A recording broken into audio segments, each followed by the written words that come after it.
Since the museum's inception in 1970, we have endeavoured to maintain, conserve and practice the most authentic and traditional rural farming techniques.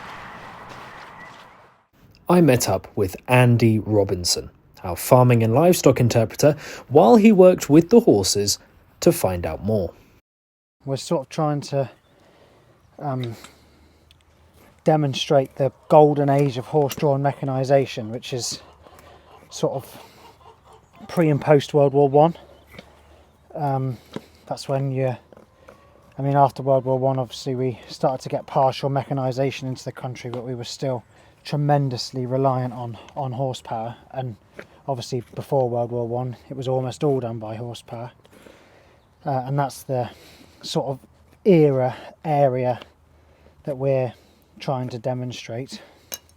So a lot of our equipment is sort of World War One and a few years newer than that, although everything is the same. It's just that's the stuff that didn't have too hard a life and therefore still exists. By using this equipment, we can maintain ploughing as a key feature of our agricultural work. And like most of the rest of the museum, this will follow the rhythms and timings of the ritual year. We start ploughing in January and we've got 8 acres to plough. 4 acres, so we grow 3 4-acre crops. So one of them is winter wheat. That already goes in last year. And then we move on to spring oats and then a spring cover crop. So they're both what we're ploughing in January and February. We grow the oats for bedding straw for the horses and the sheep, and the grain obviously feeds them all. And the triticale is our winter wheat. The triticale is a wheat rye hybrid, so we grow that in place of a long straw wheat. It will grow in a good year to as tall as I am, 6 foot, 7 foot even, but we've never had one that tall. 5.5, 6 foot seems to be about our sort of max. But of course we're not fertilising. If we fertilised it, then it would probably grow another 6 or 8 inches. But we're doing it all the old-fashioned way. We grow that in theory for thatching straw. We want to demonstrate a long straw wheat to, for the visitors can see a wheat that's not knee high or less, but also that the straw actually used to have a purpose, where nowadays the straw is sort of a byproduct. We put all of the energy into the grain. Back then actually the straw was as important as the grain. So we grew a very different plant, so being able to demonstrate that's really good. And then the grain from that doesn't have enough gluten in it really to be bothered with human consumption. That feeds all our poultry. And then the cover crops are all about feeding the field. So we grow green manures, which we grow and then cut, destroy and then plough back in as green fibrous matter that will feed the soil. Or we grow cover crops like turnips in the winter, where the sheep then graze that off over the winter and they poop all that nutrition back on the field. So we grow a summer cover crop and a winter cover crop, and they're specifically to put nutrition back into that field. And then the horse's dung all year is all collected and then spread across that growing space as well. So we're adding brown, dung manure to that field, as well as green cover crops and grazed off cover crops, but all to try and fertilise that space. One of the most consistent questions is about the historical accuracy of the animals we have here on site.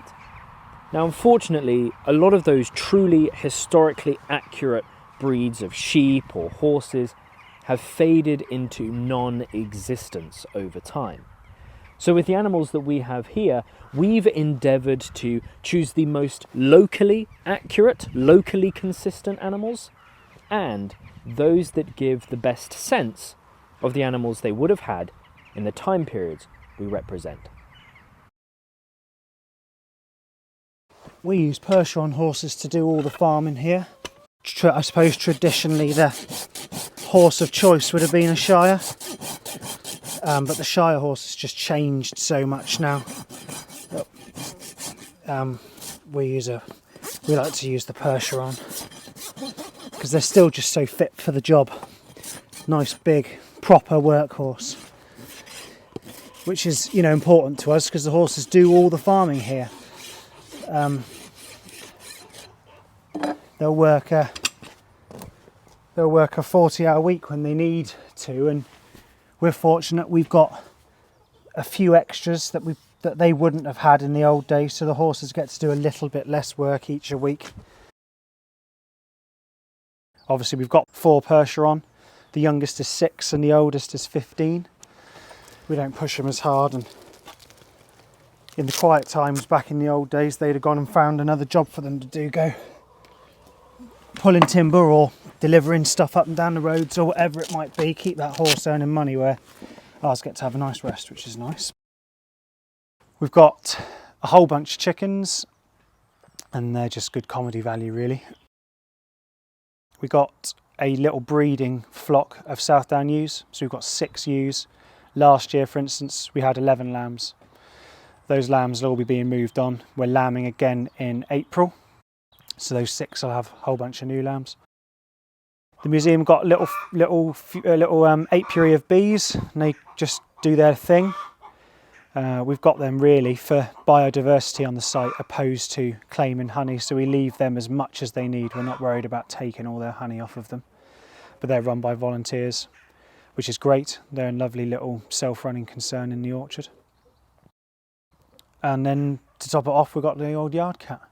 She's old as the hills, but she's doing all right.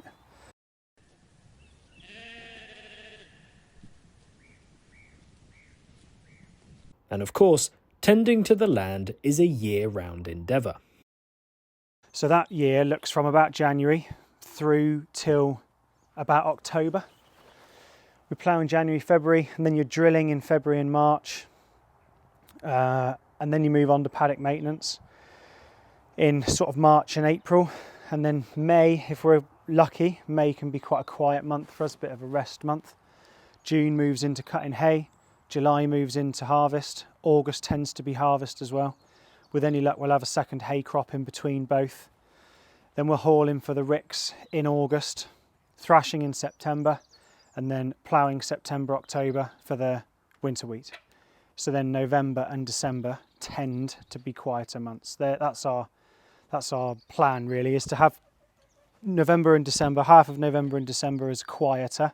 There's always stuff to do, and May. And then the rest of the time we're pretty well on it. You can come and experience this traditional and authentic farming work for yourself. Come visit and be immersed in the world of the early 20th century farm.